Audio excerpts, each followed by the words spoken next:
Mesdames, Mesdemoiselles, Messieurs, bonjour. C'est aujourd'hui à 15 heures devant l'Assemblée que le Premier ministre, M. Jacques Chaban-Delmas, va engager son gouvernement sur une déclaration de politique générale. Le débat sera suivi d'un vote qui, à moins d'une surprise extraordinaire, ne fera que confirmer une majorité de soutien en ce qui concerne l'action du Premier ministre. En fait, pour aller plus vite, le bilan de ces 15 derniers mois a déjà été fait par M. Chaban-Delmas et inscrit noir sur blanc sur une brochure distribuée à tous les députés. Et sur cette brochure, 2 colonnes, sur celle de gauche, ce qui a été promis, et sur celle de droite, ce qui a été fait ou ce qui sera bientôt fait. Alors, Guy Claes, quel est avant tout le pourquoi de cette procédure, disons, exceptionnelle, car jamais telle brochure n'avait été éditée par un Premier ministre? Oui, je crois qu'il n'est pas question d'analyser le bilan présenté là par M. Chaban-Delmas, mais effectivement, c'est la manière qui est intéressante. Jamais, en effet, jusqu'à présent, un chef de gouvernement, avant une déclaration de politique générale, n'avait présenté de cette manière un bilan de sa politique. Et pas seulement même le bilan, mais aussi le rappel de ses précédentes déclarations, de ce fameux discours du 16 septembre 1969 sur la nouvelle société. M. Chaban-Delmas, donc, d'un côté, rappelle ce qu'il avait dit, en face, dit, et voilà ce que nous avons fait. Un exemple, au point numéro 47, parce qu'il y a 55 points dans cette brochure, M. Chaban-Delmas disait en 1969, dans les entreprises nationales, de nouvelles procédures de détermination des salaires seront étudiées en liaison avec les organisations syndicales et seront appliquées dès l'année 70. Et en face, M. Chaban-Delmas signale que déjà 16 accords ont été conclus dans le secteur public. Donc voilà pour la présentation de ce bilan. Quant à la démarche de M. Chaban-Delmas, eh bien, je crois qu'elle est dirigée par la volonté de faire quelque chose de nouveau, d'introduire des méthodes nouvelles dans le travail parlementaire. En effet, qu'est-ce que fait là le Premier ministre? Eh bien, pratiquement, il fait ce que ferait un PDG d'une grande entreprise avant de réunir son conseil d'administration. Il rédige des bilans, des brochures dans lesquelles on fait un peu le tour des activités de l'entreprise, et les administrateurs, avant même la réunion du conseil, ont eu le temps de les lire, d'y réfléchir, et au moment de la réunion du conseil d'administration, eh bien, on peut se mettre à discuter de l'avenir sans trop s'attarder sur le passé. Donc, c'est ce que M. Chaban-Delmas cherche à inaugurer avec les députés, dans un souci sans doute d'efficacité, on verra bien ce que ça donnera, mais enfin, l'objectif, c'est celui-là. Et ça va permettre cet après-midi à M. Chaban-Delmas de passer tout de suite au projet d'avenir. Voilà d'ailleurs, tenez, exactement, voici maintenant la fameuse brochure, donc comme si vous étiez député, voilà cette brochure qu'auront sans doute d'ailleurs les députés. Ils l'ont depuis hier. Ils l'ont depuis hier et c'est ça précisément l'innovation. Elle sera sur leur pupitre à l'Assemblée cet après-midi, vers les 15 heures, vraisemblablement. Bien, en tout cas, vote ce soir pour nous résumer à l'Assemblée. Résultat connu vraisemblablement tard dans la nuit. Les débats seront télévisés en direct à partir de 15 heures sur la seconde chaîne et au cours de Télésoir, bien sûr, un résumé des débats de l'après-midi. Voilà en tout cas le fait essentiel de l'actualité politique aujourd'hui. Sur le plan social, eh bien, Air France est à nouveau en grève. Ce mouvement, prévu pour la journée, a été déclenché par les membres du personnel au sol. 16 vols moyens courriers ont été annulés, mais tous les longs courriers, nous dit Air France, tous les longs courriers prendront normalement le départ. Grève également, et pour la seconde fois en un mois, chez le personnel des hôpitaux. Grève aussi dans les caisses d'épargne, ni retrait, ni dépôt aujourd'hui. Affaires internationales, Canada tout d'abord. Il y a maintenant 11 jours que le FLQ, le Front de libération du Québec, a enlevé son premier otage, l'anglais, le diplomate M. Cross, et 5 jours que le ministre québécois du Travail a subi le même sort. Et aujourd'hui, eh bien, disons que les négociations sont toujours aussi difficiles. En effet, à Montréal, c'est toujours l'expectative.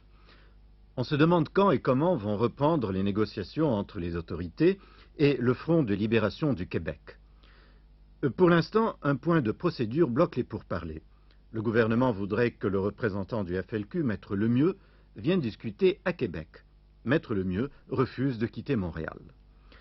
Mais la principale difficulté réside dans les garanties que demande le gouvernement au sujet de la vie des 2 otages. La dernière formule suggérée consiste à ne relâcher que 21 des 23 séparatistes en prison et à ne libérer les 2 derniers que lorsque les 2 otages seront rendus sains et saufs.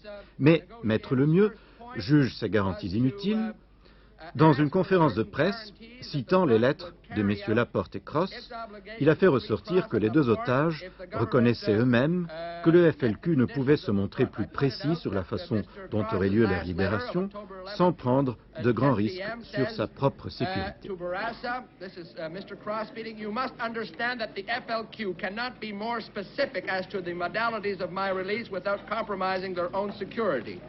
Autre nouvelle internationale maintenant. Égypte, c'est aujourd'hui que le peuple égyptien doit ratifier ou non la nomination de M. Al-Sadat au poste de président de la République arabe unie. Les pronostics sont favorables à M. Sadat.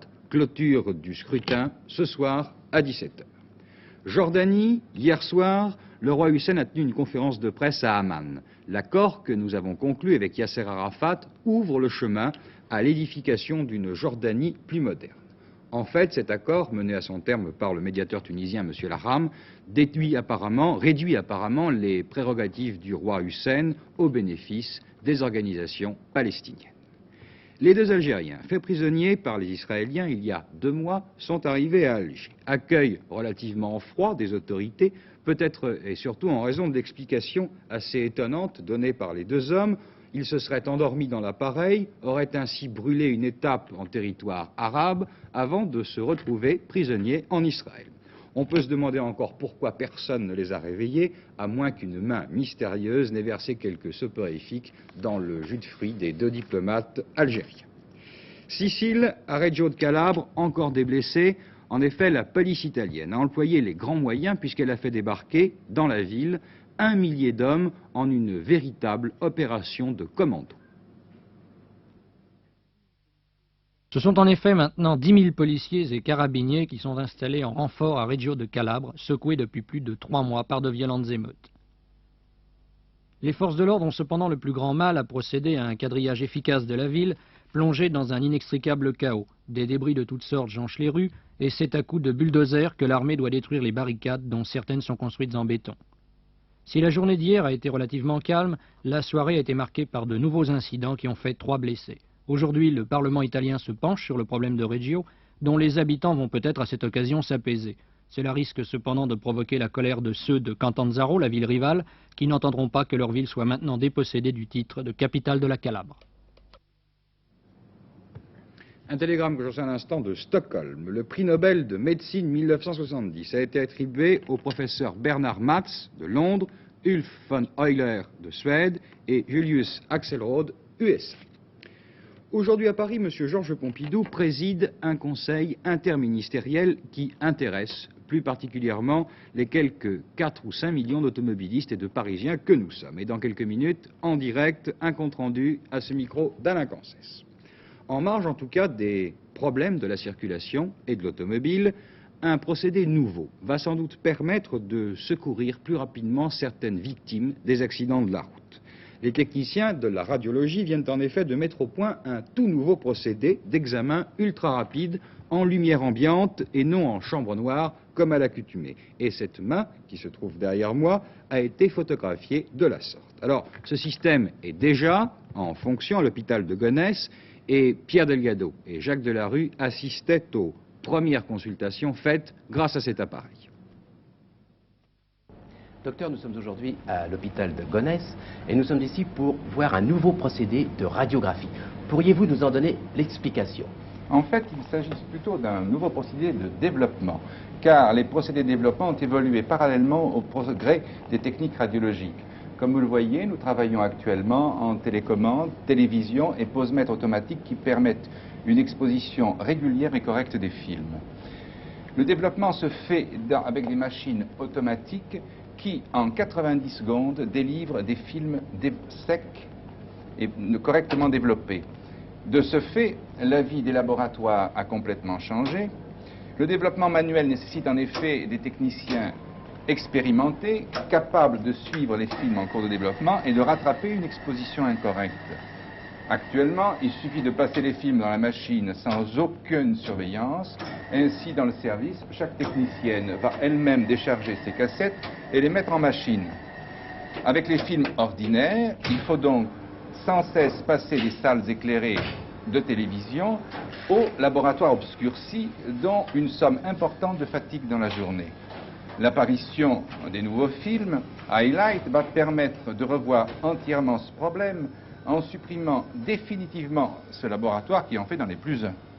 Les films sont déchargés et développés directement dans la salle de la radiologie, comme vous le voyez, en lumière à vapeur de l'argon, et ne nécessitent pas d'adaptation visuelle, d'où un gain de temps et de fatigue appréciable pour les manipulatrices et les radiologistes qui ont un accès direct aux films développés dans la salle même. Et je pense que dans l'avenir, il faudra revoir tous les plans des installations radiologiques des hôpitaux et des installations particulières, de façon à ouvrir les postes contigus de radiodiagnostic sur ces machines qui sont capables de développer 350 films à l'heure.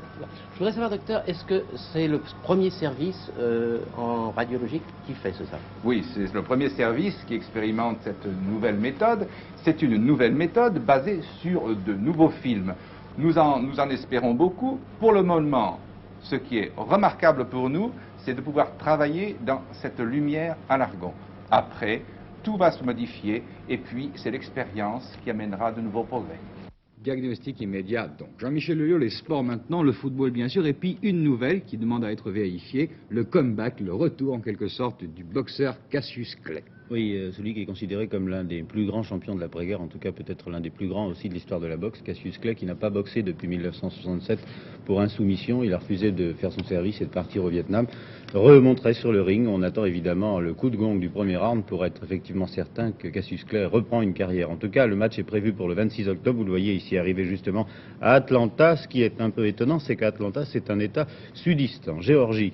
C'est ce qu'on appelle le match de la honte. Cassius Clay sera opposé à Quarry. Le maire d'Atlanta est passé outre l'interdiction d'organiser la rencontre demandée par le gouverneur de l'État.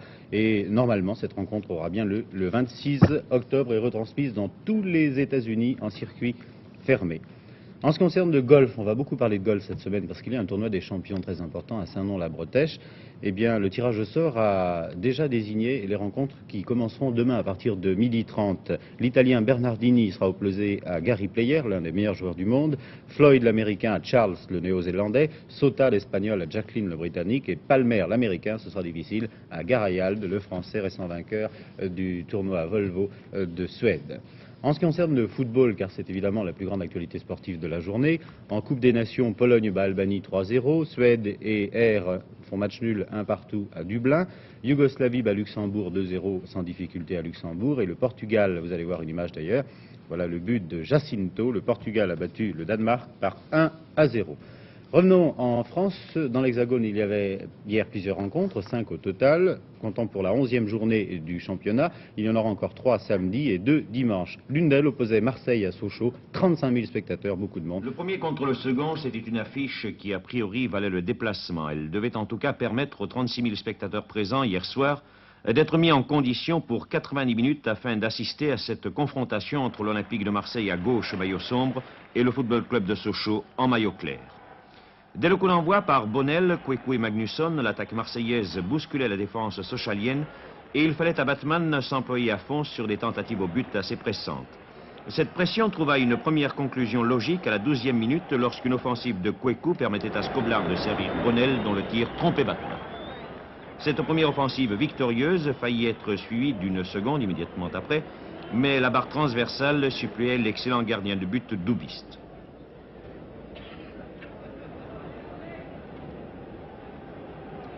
On sentait que les Marseillais voulaient dès hier soir creuser la différence avec leur suivant immédiat, et l'on peut dire que pendant la première mi-temps, ils y sont parvenus.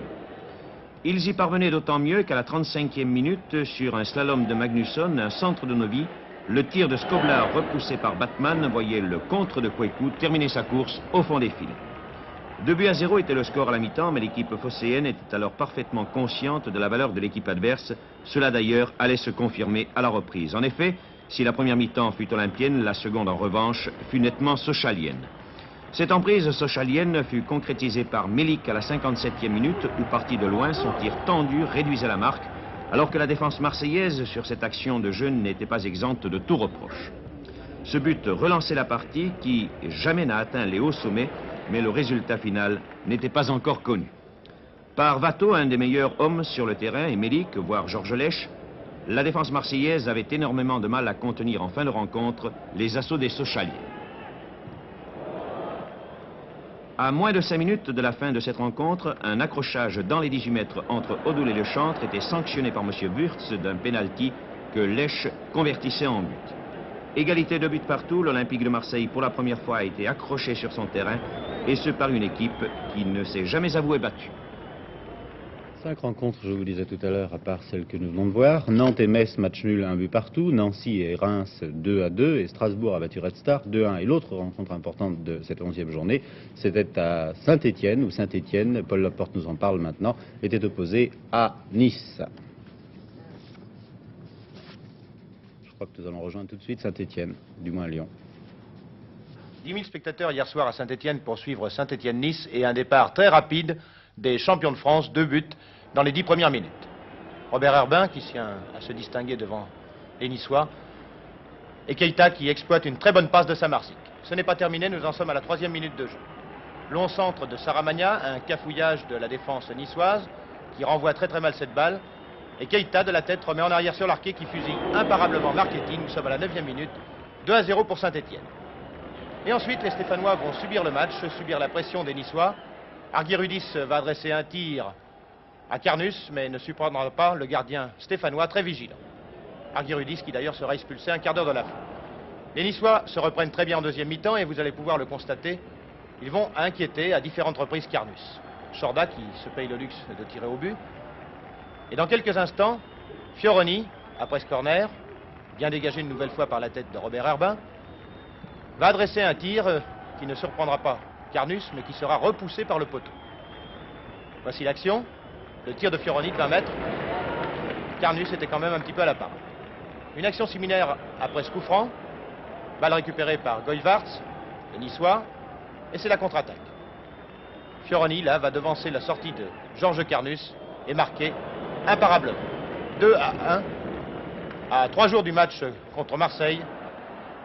C'est prometteur pour les Stéphanois. Je vous rappelle que ce matin, en conseil interministériel, M. Georges Pompidou devait prendre toute une série de mesures relatives à ce que l'on appelle déjà depuis Boileau les embarras de Paris. Alors, Alain Cancès est maintenant en mesure de faire le point. Je le vois donc depuis la cour de l'Élysée. Alain Cancès ? Oui, bien Jean-Pierre Lannes, le conseil en fait n'est toujours pas terminé car on a beaucoup discuté ce matin à l'Élysée. Pourquoi? Parce qu'il fallait choisir, ou bien faire porter l'effort maximum sur les transports en commun, c'est-à-dire les métros, les autobus, les lignes SNCF de banlieue, ou bien faire porter aussi un certain effort sur les autoroutes d'accès vers Paris. Or, si vous voulez, pas mal d'élus locaux de la région parisienne, et puis aussi les responsables de la circulation estiment qu'il était souhaitable de faire porter l'effort maximum sur les transports en commun et au contraire de, dans un premier temps, négliger un peu ces autoroutes d'accès en disant qu'après tout, Paris était déjà assez embouteillé, qu'il ne fallait pas ajouter encore à ces embouteillages. Or, il semble que ce matin, on a coupé la poire en deux. Une décision qui devrait quand même mécontenter certains élus locaux de la région parisienne et aussi les responsables de la circulation. On ne sait pas encore très exactement le détail des mesures prises, pourtant, on peut tenir pour pratiquement certain que le RER sera prolongé dans son tronçon Aubert-Nation. Ça, c'est une mesure en faveur des transports en commun. Également, une jonction entre les lignes de métro Saint-Lazare-Invalide. Enfin, peut-être, là ça n'est pas confirmé, une jonction entre la place d'Italie et Orly par le métro. En ce qui concerne maintenant les autoroutes, alors doublement de l'autoroute de l'Ouest, du fameux pont de Saint-Cloud, développement de la rocade à 86 qui fait le tour de Paris à environ 6 km si vous voulez des faubourgs, qui passent par Bobigny, Rungis, Versailles, et puis 2 autoroutes créées, A15 en direction de Pontoise et A4 en direction de Strasbourg. Mais ça doit maintenant être confirmé, mais je crois que l'essentiel c'est que ce matin, ayant à choisir entre les transports en commun ou l'autoroute et la voiture particulière, le conseil interministériel a, semble-t-il, coupé la poire en deux. À vos cognacs. Alain Cancès, oui. Ne partez pas tout de suite. Et sur le plan du stationnement, est-ce que vous connaissez déjà les premières mesures? Est-ce qu'on va interdire le stationnement dans différentes rues de Paris comme c'était prévu ou annoncé Là-dessus, nous n'avons pas de précision pour l'instant. Je ne crois hein. pas d'ailleurs que le conseil interministériel prendra de décision. Je pense que c'est plutôt à Paris que la décision sera prise et non pas au niveau du conseil interministériel. Très bien. Eh bien, merci Alain Cancès. Jacqueline Alexandre, la partie magazine maintenant de Télémidi. Eh bien, aujourd'hui, nous allons montrer des images de l'exposition du mobilier et du siège contemporain qui a actuellement lieu dans l'enceinte du Mobilier National et ce jusqu'au 30 octobre prochain. Nous allons voir tout d'abord un reportage, puis je vous propose une sorte de table ronde où nous réunirons quelques designers ou concepteurs, comme on les appelle maintenant, et une représentante de ce que les Français aiment. Je vous propose d'abord de vous envoyer le film.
Marie Lecliès, tout d'abord, pourquoi ce nouvel intérêt pour le mobilier, en particulier pour le mobilier contemporain?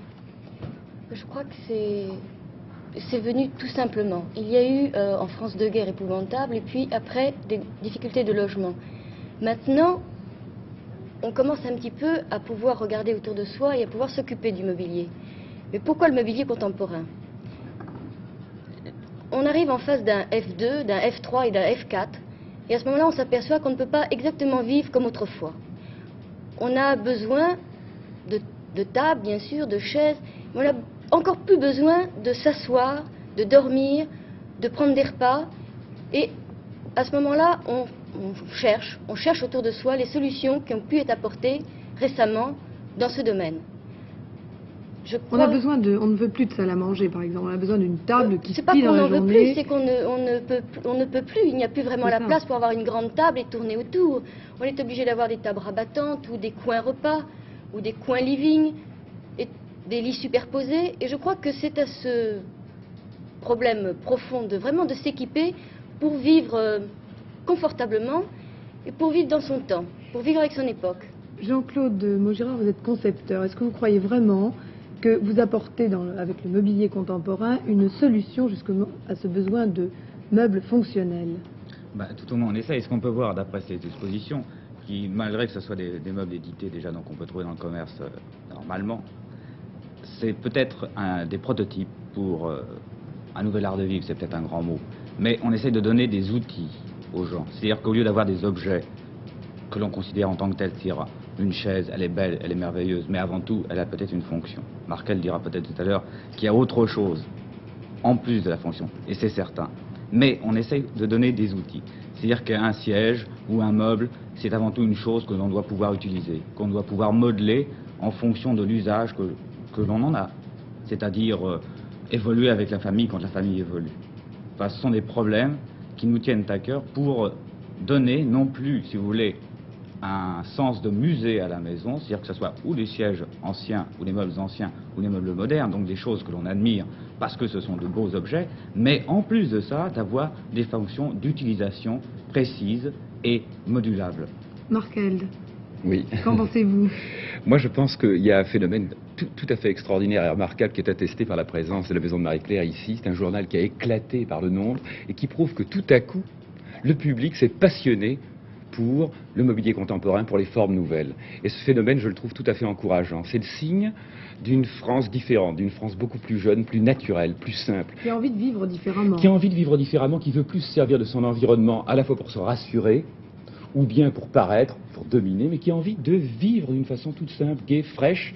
Et cette nouvelle société, dont on espère qu'elle va venir vraiment, qu'elle va éclater, j'espère qu'elle ne va pas limiter son désir de changer le cadre à la maison, mais qu'elle va dépasser ça et qu'elle va aller vers la ville nouvelle, une ville dans laquelle il ferait bon vivre, dans laquelle il y aurait des arbres, etc. Bien, mais alors croyez-vous que par exemple, en créant des meubles, les meubles contemporains que nous avons vus en partie tout à l'heure, croyez-vous que vous soyez vraiment adapté aux besoins nouveaux? Vous parliez tout à l'heure des F2 et des F3. Est-ce que vous avez vraiment le sentiment que ces meubles répondent réellement aux besoins des gens qui ont un petit appartement, beaucoup d'enfants, etc. Écoutez, c'est la première fois en France que les industriels français, le musée, disons, du mobilier français, peut montrer des réalisations tout à fait françaises, dessinées par des Français, mises au point par des techniciens français et fabriquées dans des usines françaises. C'est le début, n'est-ce pas? On ne peut pas créer... Vous êtes encore au balbutiement. Nous sommes non pas au balbutiement, tout à coup il y a un marché. On ne peut pas demander à des industriels de fabriquer quand il n'y a pas de marché. Là, ce ne sont pas des mécènes. Tout à coup il y a un public, eh bien il va y avoir des industriels, il va y avoir des créateurs, tout ça va naître, c'est en train de naître, et vous allez voir dans les années qui viennent un éclatement dans le domaine des formes. Et alors nous allons revenir sur le côté pratique maintenant. Ce mobilier est encore un peu cher. Ce mobilier est encore cher, mais de plus en plus, grâce aux moyens technologiques qui nous sont offerts, de plus en plus, ce mobilier va venir, il vient déjà de temps en temps, et même assez souvent, concurrencer le mobilier traditionnel en faux bois, en faux cuir. Il vient le concurrencer avec des matériaux qui sont vraiment de notre époque, dans le domaine du prix. Et la technologie, la répétition industrielle va résoudre des problèmes de prix et offriront, lorsqu'ils n'offrent pas déjà aujourd'hui, il suffit de bien chercher, savoir chercher, être informé suffisamment pour savoir acheter. Ils vont venir concurrencer dans le domaine du prix le mobilier pseudo-ancien ou même ancien quelquefois. On n'avait pas très envie de parler d'esthétique tout à l'heure. Or, c'est quand même un problème important. Et surtout, je crois que vous n'avez pas, lorsque vous dessinez un fauteuil par exemple, vous n'avez pas l'intention de faire asseoir les gens qui vont l'acheter pendant 20 ans dedans. Ça doit bouger. Je crois que j'ai rencontré hier soir à votre réunion un acheteur d'un grand magasin qui m'a dit, moi, j'estime que ça doit se vendre, un fauteuil doit se mettre à la casse tous les 5 ans. Il faut tout de même que le prix soit très compétitif. Qu'en pensez-vous? Écoutez, tout ça, ce sont des notions tout à fait relatives. Ce qui est beau, c'est ce que j'aime. Il n'y a pas le loi définitive pour dire c'est beau, c'est pas beau. Il y a des choses qui sont faites pour être achetées, vécues pendant peu de temps, comme il y a des amours fugaces, puis il y a des amours qui durent longtemps. Alors, il y a des sièges qui sont faits pour être aimés 25 ans et peut-être plus. Il y en aura pour tous les goûts et toutes les caractéristiques. Merci. Nous allons maintenant passer à la Bourse de Paris. À vous, Jean-Michel 4 points. Eh bien, la Bourse de Paris, aujourd'hui, est assez bonne. Et la séance ressemble en beaucoup de points à celle d'hier. Il y a un peu plus de hausse que de baisse, et l'on note par-ci par-là des écarts de cours appréciables. Ainsi, Michelin gagne quelques 10 francs à l'ouverture. Mais ce qui retient encore l'attention aujourd'hui à la Bourse de Paris, ce qui fait l'objet de la plupart des commentaires, c'est l'or. Hier, c'était le repli, aujourd'hui, c'est une nouvelle flambée. La barre gagne quelques 70 francs, plus de 70 francs, et le lingot gagne 80 francs. Quant au Napoléon, il ne bouge pratiquement pas. Certes, pour le moment, ce sont surtout les professionnels qui agissent. Et il est certain que les préoccupations monétaires et les incertitudes qui se manifestent sur la tenue et l'avenir de la livre et de bien d'autres monnaies sont pour une bonne part dans la hausse du métal. Il faudra bien un jour ou l'autre s'attaquer franchement aux problèmes monétaires. Tant que cela n'aura pas été fait, l'or sera toujours considéré par beaucoup comme une valeur refuge. Maintenant, je voudrais vous parler d'une mesure adoptée hier au Conseil des ministres, une mesure qui est un peu passée inaperçue, mais qui intéresse directement les boursiers. Un projet de loi a en effet été adopté, un projet qui donne des pouvoirs accrus à la Commission des opérations de bourse, la COB, et qui prévoit des sanctions pénales pour les personnes disposant d'informations privilégiées et qui utiliseraient ces informations à des fins spéculatives. Par ailleurs, des sanctions sont également prévues pour ceux qui diffuseraient des fausses nouvelles, toujours à des fins spéculatives. Si ce texte de loi est approuvé par le Parlement, la COB pourra mener toute enquête qu'elle jugera nécessaire. Ainsi, pour prendre un exemple, lorsque les cours d'une valeur subissent des écarts trop importants, sans raison apparente, eh bien la COB pourra interroger les dirigeants de la société, leur demander si des décisions concernant leur société n'ont pas été prises, décisions encore secrètes, et dans ce cas, la COB pourra vérifier si ces dirigeants n'ont pas spéculé sur leurs titres. Au cas où un ou des coupables seraient trouvés, la COB saisira alors la justice et l'éventail des sanctions est assez large et assez sévère, il va de l'amende à la prison. Apparemment, le but de ce projet est simple. Il s'agit de moraliser la bourse et de mettre tous les actionnaires sur un pied d'égalité. On veut ainsi empêcher les initiés, c'est-à-dire ceux qui sont dans le secret des dieux, de se servir de leurs fonctions et de ce qu'ils apprennent à des fins spéculatives. Dans les milieux financiers, on est dans l'ensemble satisfait. Cependant, certains boursiers, tout en se félicitant de cette œuvre de moralisation, laissent percer quelques inquiétudes. Tout d'abord, ils espèrent que la COB fera un usage modéré des pouvoirs très importants qu'on lui donne. Mais ces boursiers craignent autre chose, et ils tiennent le raisonnement suivant. la bourse fonctionne beaucoup, ou du moins fonctionnait à partir de tuyaux. Vous savez, ces fameux tuyaux que chaque boursier essaye d'avoir avant les autres. Alors, ces boursiers disent, si on s'attaque à cette pratique, si on enlève l'aspect spéculatif, on enlève un peu de l'attrait, de la fascination qu'exerce la bourse. Et peu à peu, le marché changera de visage. D'autres boursiers, par contre, sont sceptiques quant à l'application pratique de ces mesures. Faire la preuve d'une opération dite frauduleuse n'est pas facile. Certes, les achats ou les ventes effectués par les initiés seront contrôlés, mais rien n'empêche d'utiliser des prête-noms, ou alors il faudrait mener de véritables enquêtes policières et cela semble bien impossible. Voilà donc à peu près les quelques réflexions que ce projet de loi inspire ce matin aux boursiers. Nous allons voir le cours de Rhône-Poulenc tout de suite.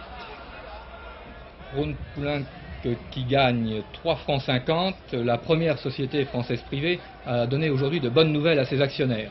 Dans une lettre qui leur est adressée, le Conseil fait état d'une augmentation d'environ 12% des résultats au 30 juin. Et pour l'année entière, les estimations faites par la société laissent prévoir un total de revenus du portefeuille de l'ordre de 200 millions contre environ 130 millions en 1969. Un tel accroissement devrait permettre une majoration du dividende. Voilà à coup sûr qui ne peut que faire plaisir aux actionnaires de Rhône-Poulenc.